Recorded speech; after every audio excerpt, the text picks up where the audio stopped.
So we got to expose this, because how does shame limit us?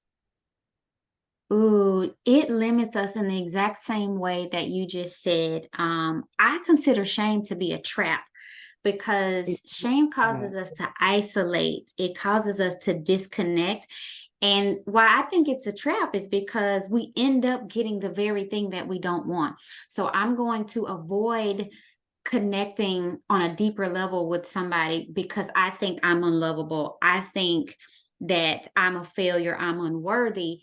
And when other people don't connect with me because they see that I don't want to connect with them, then what I'm doing is further confirming, yeah, I am unlovable. They don't want me. I knew it. And so it's a trap. And I think it's something that I'm glad that the body is starting to address this because it's toxic. Shame separates us from other people. Shame separates us from God, and it also deeply separates us from our true selves. Yes, it does. Yes, it does. This I have to go back to this quote, this, because what you're saying is so good. I love that. I mean, when you said it's a trap, I just felt that in my, like, I just felt Mm, like this says shame is to the soul what cancer is to the body. it is. I Oh believe my that.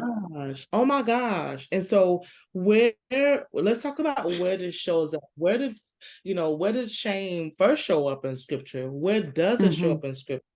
And how Hmm. does it show up today? How does it show up today in our lives?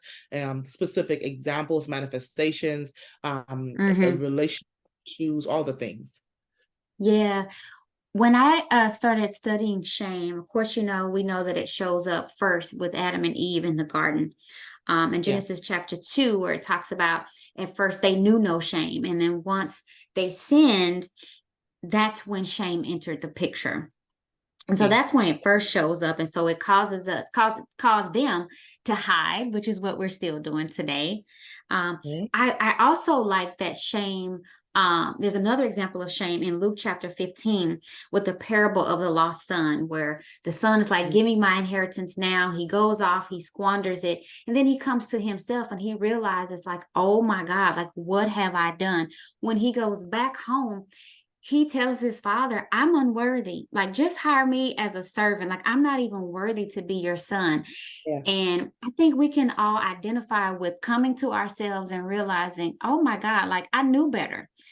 And I still did the thing. I knew better and I still made the call, or I still lied, or I still cheated, whatever. And Yeah. so now I'm unworthy. And then the one that I found out about recently was when Peter betrayed Jesus, and I never knew about the part where it says, and he wept bitterly after he recalled that Jesus told him, I knew you were going to do this.